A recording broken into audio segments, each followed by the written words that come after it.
guys, welcome back to my channel. Sorry for my appearance, sorry for the lack of makeup, but I am planning on doing some more videos today. Today is video overload. I have to get some videos up and recorded. But yeah, that is the reason why I don't have anything on my face right now. But today's video is going to be a foundation review over not a new foundation in the drugstore, but a foundation that is new to me. I'm going to be using the Revlon Photoready InstaFix stick foundation.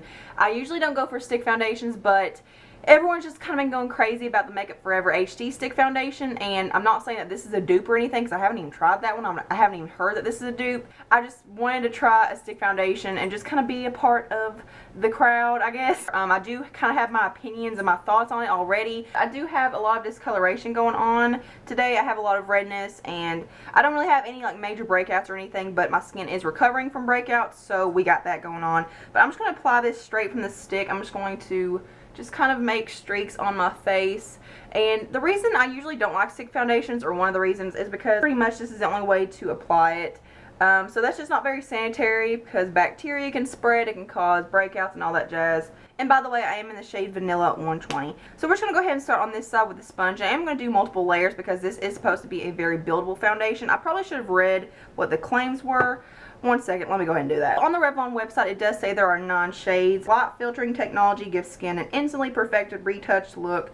Use all over the face to conceal flaws or for touch-ups. So, just from my understanding, this is something that you can use like on the go. Like if you like want to conceal something real quickly, it's supposed to be able to just, you're supposed to be able to just dab it on and then go. It's probably about time for me to go ahead and blend this out. So I'm going to go in with the Beauty Blender or the dampen sponge, whatever you want to call it. Hopefully this isn't too hard to blend out now, which it kind of sort of is.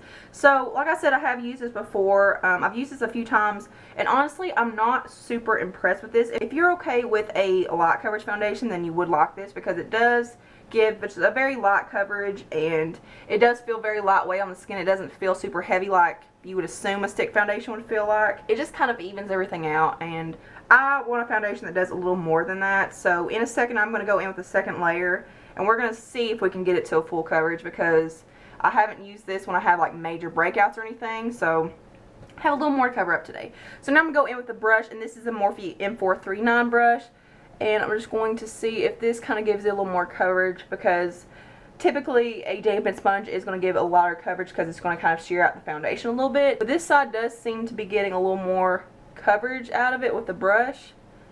So yeah, it's still not full, but it is a little more flawless. Like this side, just, it doesn't look like I've done much of anything. Maybe looks like I put like a tinted moisturizer on. But this side definitely has a little more coverage. I would say this side is more of like a light to medium coverage. So may have to stick with the brush for this. I'm not going to spot conceal or anything. I'm just going to go all in and streak it all over again just to see if we can build it up.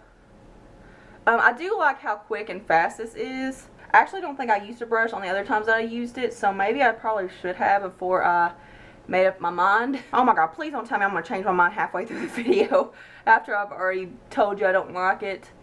It's not as bad. Let's see. I'm going to go in with the brush on this side too because I don't really like the sponge with this. It's just too light for a sponge. It's still not quite full yet. I would say this is more of a medium. The color isn't too bad. It matches pretty well. It's a little light. But I am going to go back in and spot conceal certain areas just to kind of see if it starts getting cakey or thick looking or anything. So I'm going to go down here where I have a little more discoloration and dark spots, and then I'm going to go along my nose because I do have a lot of redness there, and then in between my brows and my forehead. And we're going to do it under the eyes just to see if this is something that really conceals dark circles. So I'm going to go in and just kind of stipple this on to see if we can get a little fuller of a coverage. It's not bad. Like, it's not the worst foundation. Maybe I don't like it because I just preferably don't like stick foundations. But if you do like stick foundations, you actually might like this. Okay, so that is it for application. I'm going to get my mirror and bring it up close just to see how it looks up close, see if there's any cakiness or any settling or anything. It's really not as bad as I thought it was. Maybe I was just using the wrong tool. I was using the sponge, I think, and I just think the sponge shears this out way too much because this is not something that starts out full or even medium coverage. The coverage I would say is medium buildable. I don't know if it would be completely full, like if you have like major breakouts. You may want to steer clear if you're covering a lot. But if you have pretty good normal skin, you don't really have a lot to cover up, I think this is a nice foundation. It does stay on pretty much all day long. I don't really notice any fading until about the 8 or 9 hour mark, and I am like combination oily skin, but I'm not super oily. As far as how well it concealed like under my eyes when I went in and like spot concealed, it did conceal pretty well. I wouldn't just use this foundation alone to conceal. I would go back in with another concealer. It is settling a little bit in my little 11 marks up here in between my brows.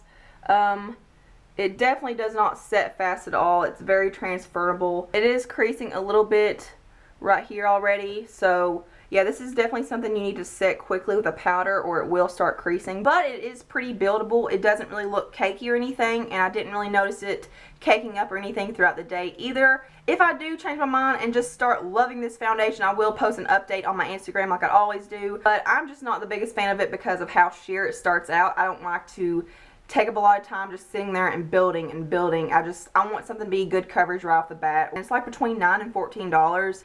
For that price, I just don't think it's worth it. Those are my thoughts. If you guys think differently, that's completely okay. Everything works differently for everyone. If you have tried this and you do like it, or if you don't like it, let me know in the comments below what you think and let me know what kind of skin you have. That is it for this video. I hope you guys enjoyed it. Thank you so much for watching and hanging out with me today. Thumbs up if you like this video. Subscribe. Follow me on all my social media. All the links are below. And I hope you guys have a beautiful day. Mwah.